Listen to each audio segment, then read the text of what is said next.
Hello, back again. And today's phrase is the phrase get into. Now, what is get into?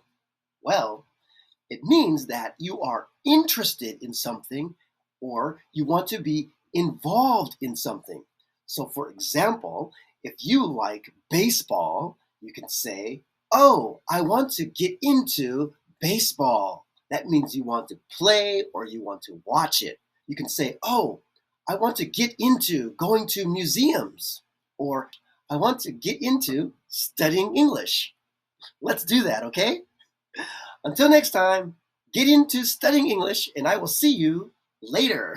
Bye bye. Take care.